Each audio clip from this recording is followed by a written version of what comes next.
Hello guys, वैसे तो मैं एनिमे देखता नहीं हूँ, लेकिन अगर वो वाले सीन्स की एनिमे मिल जाए तो कभी कभार देख लेता हूँ। और फिर एक दिन इंस्टा पे स्क्रॉल करते हुए मुझे ये वाला सीन दिखा। दिल हल्का करना हो तो मैं हूँ यहाँ, जो भी कहना है कह सकते हो। मुझे वो करना है। हाँ? तुम्हारे साथ वो करना है, सेक्स करना है तुम्हारे साथ। हाँ?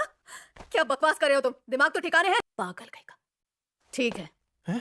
तो क्या अभी करना है? देखो, एनिमे के अंदर जो अडल्ट टोन यूज की गई है उससे मूड बन जाता है कि भाई अपन को भी लगता है कि अरे यार क्या गाली दी है बंदे ने। और अडल्ट सीन्स तो इतने तगड़े हैं इसके कि आप बाथरूम में जाके पिचकारियां मार दोगे। लेकिन फिर जब मैं ये एनिमे देखता गया तो धीरे धीरे मुझे कुछ ऐसी चीजें ऑब्जर्व करने को मिली जिसने मेरे दिमाग की हैंता ही कर दी यार। तो आज की इस वीडियो के अंदर हम गेंट्स एनिमे की सारी चीजें क्लियर करने वाले हैं, उसकी मांगा के ऊपर भी बात करेंगे और मैं आपको ये भी डिस्क्राइब करके बता दूंगा कि गेंट्स कैसे अडल्ट होने के साथ साथ में बहुत ही ज्यादा डिस्टर्बिंग भी है। बस वीडियो को थोड़ा ध्यान से देखना, क्योंकि एक भी चीज अगर मिस करोगे तो पूरी वीडियो समझ में नहीं आएगी। तो बस वीडियो को लाइक कर देना, चैनल को सब्सक्राइब कर देना, आपके भाई का ही चैनल है, कर दो यार, कुछ नहीं जाता लाइक और सब्सक्राइब में यार। सबसे पहले बात करते हैं कि गेंट्स एनिमे बनी कैसे। तो ये है जापान का एक मांगा आर्टिस्ट जिसका नाम है हिरोया ओकू, और इन्होंने गेंट्स की मांगा लिखी थी और साल 2000 के अंदर वो टोक्यो के अंदर पब्लिश हुई। और लोगों को भी गेंट्स काफी ज्यादा पसंद आ रही थी, क्योंकि जैसे इसके अंदर सीन्स होते हैं एकदम ओपनली बोल्ड और साथ में ही बहुत ही तगड़ा वॉयलेंस इसके अंदर देखने को मिलता है। फुल मार काट, पैर कट रहे, हाथ कट रहे, गर्दन कट रही है और कैरेक्टर्स की गांड फट रही है। तो इसकी इसी पॉपुलैरिटी की वजह से साल 2004 के अंदर इसको एक एनिमेटेड सीरीज के तौर पे प्रेजेंट किया जाता है। सीरीज को 2 सीजन्स के अंदर डिवाइड कर दिया जाता है और हर एक सीजन के अंदर 13 एपिसोड्स होते हैं। दोनों के अगर मिला के देखें तो 26 एपिसोड्स। तो 2004 के टाइम में ऐसी सीरीज देखने को मिल रही थी जिसके अंदर दबा के बोल्ड सीन्स है,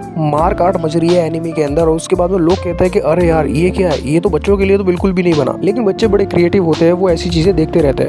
जिसके बाद 2004 के अंदर इस एनिमे को जबरदस्त सेंसरशिप का सामना करना पड़ा था और शुरुआत में काफी सीन्स ब्लर कर दिए गए थे, खासकर कुरोनो और किशिमोतो के सेक्सुअल सिडक्शन वाले सीन्स। लेकिन फिर भी एनिमे जैसे तैसे करके चल गई भाई। उसके बाद टोक्यो के एक डायरेक्टर शिंजुके ने इसके ऊपर 2 लाइव एक्शन मूवीज बनाई जो सिनेमास में सक्सेसफुली चली। लेकिन फिर भी लोगों को जैसा मजा उसकी एनिमे और मांगा में आ रहा था वैसा मजा मूवी में नहीं आ रहा था, क्योंकि उनके अंदर चीजें उस टाइप की थी ना।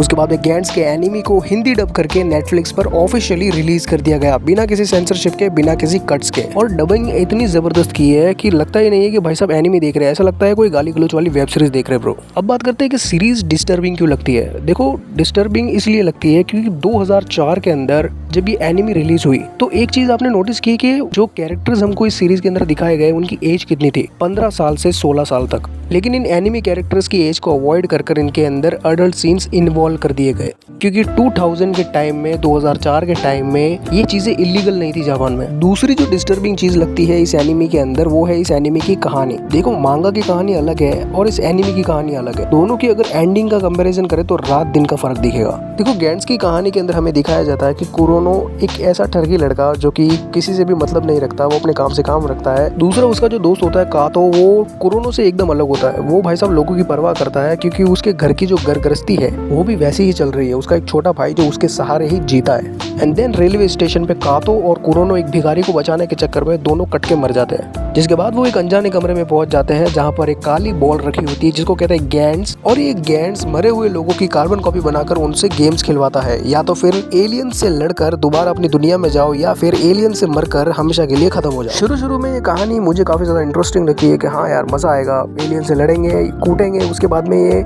या तो फिर जिंदा बच जाएंगे या फिर कोई मर जाएगा। लेकिन साला मुझे ये उम्मीद लगी हुई थी कि जो मेन कैरेक्टर्स है वो मरेंगे नहीं, लेकिन मेरी सोच का बिल्कुल उल्टा हो जाता है। सबसे ज्यादा ऑकवर्ड फीलिंग होती है मुझे किशिमोतो और कुरोनो की वजह से। कैसे बताता हूँ। देखो, किशिमोतो जो होती है वो एक भोली सी लड़की होती है जो कातो के प्यार में पड़ जाती है। किशिमोतो जिस दुनिया के अंदर जी रही थी उसकी दुनिया के अंदर उसकी कार्बन कॉपी मर के दोबारा जिंदा हो जाती है, जिसकी वजह से अब किशिमोतो को कोई अपना घर नहीं रहता, क्योंकि उसके घर में उसकी ऑलरेडी कार्बन कॉपी रह रही होती है। और जो कुरोनो था वो एक नंबर का ठरकी आदमी, वो मतलब कैसे भी करके उस किशिमोतो की लेना चाहता था। उसके बाद में हमको देखने को मिलता है कि किस तरह से किशिमोतो बिल्कुल बेबस हो जाती है। वो कुरोनो के पास में आती है, लेकिन कुरोनो अभी भी वही सोच रहा होता है कैसे भी करके उसको सीड्यूस करके उसके साथ वो सब कुछ करके उसकी हवस मिटा देना। लेकिन ऐसे करते करते ही कुरोनो को उससे प्यार होने लग जाता है। लेकिन किशिमोतो कातो से प्यार करती थी और यही चीज कुरोनो को अंदर ही अंदर खाती थी। लेकिन जो किशिमोतो थी वो कहीं ना कहीं कुरोनो को भी पसंद करती थी उसके जज्बे की वजह से।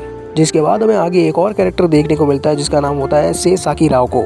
और वो कुरोनो को पसंद करती है उसकी क्यूटनेस की वजह से, लेकिन उसको पता नहीं होता कुरोनो कितना बड़ा भड़वा है। देन कुरोनो का उदास चेहरा साकिराओका से देखा नहीं जाता और उसको कहता है कि तुम्हारे मन में जो है वो मुझे कह दो, अपना मन हल्का कर लो। तो साला कुरोनो उसको कहता है सेक्स करना है तुम्हारे साथ। देन वो हो भी जाता है। उसके बाद मैंने ये चीज ऑब्जर्व करी कि ये जो कुरोनो था इसने अपना अकेलापन दूर करने के लिए साकिराओका के साथ में ये सब किया, क्योंकि वो प्यार तो कहीं ना कहीं किशिमोतो से करता था, लेकिन एक तो उसका मूड बना हुआ रहता साले का एनी टाइम, और उसका अकेलापन भी उसे खाया जा रहा था। तो ये चीज करने के बाद में उसको थोड़ा अच्छा फील होता है। लेकिन किशिमोतो कुरोनो और साकिराओका को वो सब करते हुए देख लेती है, जिसकी वजह से एक टाइम के लिए कुरोनो सोचता है कि किशिमोतो उसके बारे में क्या सोच रही होगी यार, लेकिन फिर दोबारा वो सब कुछ भूल कर अपने गेम के ऊपर ध्यान देने की कोशिश करता है। लेकिन उसके बाद उस कुरोनो को क्या पता था कि यार वो अपने इस अकेलेपन को दूर करने के बाद उसे आगे जाके कितने खतरनाक अकेलेपन का सामना करना पड़ने वाला है।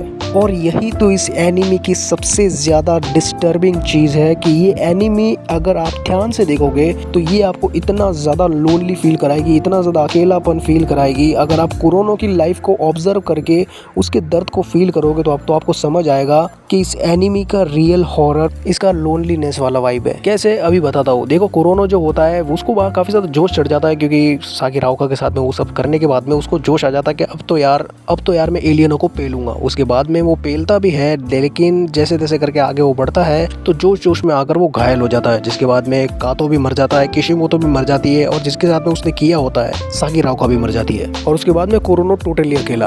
उसको एक अंदर ही अंदर रिग्रेट होता है कि काश उसने कुछ ऐसा किया होता जिसकी वजह से किशिमोतो, साकिराओका और कातो जिंदा होते। उसको बहुत ही गंदा फील होने लगता है कि यार किशिमोतो के बारे में वो सब कुछ सोचता था, लेकिन आखिर में कहीं ना कहीं उससे प्यार करता था। और साकिराओका, जिसका कुरोनो ने अपना अकेलेपन दूर करने के लिए उसका इस्तेमाल किया था, लेकिन कहीं ना कहीं कुरोनो को उससे भी अटैचमेंट हो गई थी, क्योंकि आखिर में वो मरी तो कुरोनो की वजह से ही थी यार, उस कुरोनो को बचाने के चक्कर में। देन उसको कातो की भी बहुत ज्यादा याद आती है। कातो की जो लीडरशिप वाली क्वालिटी थी उसकी याद आती है कि यार कैसे वो सबका सोचा करता था, कैसे वो गेम्स के अंदर हर किसी की जान बचाने की परवाह करता था। और ये क्वालिटी कुरोनो के अंदर नहीं थी, क्योंकि कुरोनो था ठरकी, एक नंबर का सेल्फिश, और उसको किसी की भी परवाह नहीं होती थी। लेकिन जब आगे इसके एपिसोड्स पढ़ते हैं तब मैंने सोचा कि यार कोई नया कैरेक्टर इसको मिल जाएगा, उससे इसकी बॉन्डिंग अच्छी हो जाएगी। लेकिन जहां तक इस एनिमी ने मुझे इतना हद तक डिस्टर्ब किया है ना यार, मतलब मैं जिनके ऊपर उम्मीदें लगाता था कि यार ये कैरेक्टर जिंदा रहेगा, वही कैरेक्टर को मार देते यार। और साले इस गैंड्स के सीजन 2 की एंडिंग इतनी खतरनाक की है कि कुछ समझ में ही नहीं आता कि एंडिंग में आखिर में हुआ क्या। क्योंकि कुरोनो के दोस्त के डेथ के बाद में ये जो एनिमी थी ये काफी डिस्टर्बिंग फेज से गुजर रही थी। कुरोनो को काफी ज्यादा अकेला फील हो रहा था, और उसके बाद में कुरोनो को गैंड्स के गेम में जाने की दोबारा इच्छा ही नहीं होती। लेकिन क्या करे, वो फंसे हुए थे, जिसके बाद में वो दोबारा उस गेम के अंदर जाता है, और उसके बाद में नए लोग आते हैं उसके साथ में। लेकिन इसकी एंडिंग इतनी ज्यादा कंफ्यूजिंग रखी गई है कि किसी को कुछ समझ में ही नहीं आता कि आखिर में हुआ क्या। एंडिंग में हमको देखने को मिलता है कि कुरोनो एक घायल प्लेयर को अपने पीठ के पीछे लेकर उसी स्टेशन पर जाता है जहां पर उसकी मौत हुई थी, क्योंकि गैंड्स ने ऑर्डर दिया था खुद कुरोनो को मारने के लिए, और कुरोनो के पास में कोई रास्ता ही नहीं बच रहा था, क्योंकि खुद प्लेयर्स कुरोनो को मारने के लिए पीछे भाग रहे थे। एंड देन कुरोनो उस रेलवे ट्रैक के बीच में जाके खड़ा हो जाता है, और वहां से आ रही होती है ट्रेन। वो अपने हाथ से एक गन का शेप बनाकर बोलता है बैंग, और वहीं पे सीरीज खत्म। अब देखो, अगर आपने गैंड्स देखी है तो आप लोगों का कंफ्यूजन दूर करने के लिए मैं आपको सारा कंक्लूजन बता देता हूँ। जैसे कि मैंने कहा कि एनिमी की एंडिंग अलग बताई गई है और इसके मांगा की एंडिंग अलग बताई गई है। एनिमी की एंडिंग के हिसाब से अगर मैं आपको बताऊं कि एनिमी का एंड इतना कंफ्यूजिंग क्यों था, तो इसके अंदर साफ बताया गया था कि जो कुरोनो था उसके मरने का डर खत्म हो चुका था, क्योंकि उसने सब कुछ खो दिया था। तो बस वो अपनी मौत से डर नहीं रहा था, और वो बस जाके ट्रेन की तरफ इशारा करता है, बैंग बोलता है, और उसके बाद में शायद वो और उसके पीठ के पीछे जो घायल लड़की होती है वो दोनों मर जाते हैं वहीं पे। और इसी डिस्टर्बेंस के साथ में इस एनिमी का एंड हो जाता है। और अगर इसकी मांगा की एंडिंग बताओ तो मांगा की एंडिंग में ये बताया गया है कि कुरोनो जैसे तैसे करके वहां से बच के निकल जाता है, और उसके बाद में उसको एक तेकोजिमा करके एक लड़की मिलती है जो उसकी गर्लफ्रेंड बन जाती है, उससे उसको सच्चा प्यार हो जाता है। जिसके बाद कुरोनो गैंड्स के गेम्स के अंदर मास्टर हो जाता है, वो अलग अलग प्लेयर्स को लीड करता है। और गैंड्स के गेम में एक 100 पॉइंट वाला क्राइटेरिया होता है, और वो क्राइटेरिया कुरोनो पूरा कर लेता है, जिसके बाद में उसको मौका मिलता है या तो फिर वो अपनी पुरानी जिंदगी के अंदर चला जाए, या फिर वो किसी पुराने प्लेयर को जिंदा कर सकता है, जैसे कातो, किशिमोतो और साकिराओका। लेकिन जैसे कि मैंने कहा था कि कुरोनो इस गेम का मास्टर हो चुका था, तो इसीलिए वो सबसे पहले निशी को जिंदा करता है, जिसको गैंड्स के बारे में सारी जानकारी थी। उसके बाद में वो दोनों मिलकर कातो को जिंदा करते हैं। उसके बाद में कातो और कुरोनो दोनों ही एलियन हंटिंग में मास्टर बन जाते हैं, और इस दरमियान मांगा के अंदर दबाकर बोल्ड सीन्स भी देखने को मिलते हैं। लेकिन फिर एक दिन टोक्यो के ऊपर एलियन शिप का हमला होता है, जिसके बाद में जो उन एलियन का बॉस था, जो गॉड एलियन था, उसका और कुरोनो का 1 by 1 होता है, जिसके बाद में कुरोनो उस एलियन को हरा देता है और गैंट्स का हमेशा के लिए खात्मा हो जाता है। और उसके बाद हमको लास्ट में पता चलता है कि ये जो गैंट्स नाम की चीज थी ये इंसानों की ही बनाई हुई थी ताकि वो एलियन से बच सके। तो देखो यार, मांगा और एनिमी दोनों बढ़िया ही थे, लेकिन एनिमी कुछ ज्यादा ही डार्क और डिस्टर्बिंग थी। हालांकि मांगा भी थी, लेकिन अगर एनिमी को मांगा के थ्रू ही कंटिन्यू रखा होता ना तो और ज्यादा मजा आता यार। और मेरा ये मानना है कि अगर गैंट्स का रिबूट वर्जन बनाकर इसको दोबारा रिलीज किया जाए और उसके सीजन कंटिन्यू कर रखे जाए तो मजा आ जाएगा यार। इस बात पे आपकी क्या राय है मुझे कमेंट बॉक्स के अंदर जरूर बताना, और देखते रहना आपके भाई का चैनल आदिल्स व्यूज। वीडियो को लाइक कर देना, चैनल को सब्सक्राइब कर देना।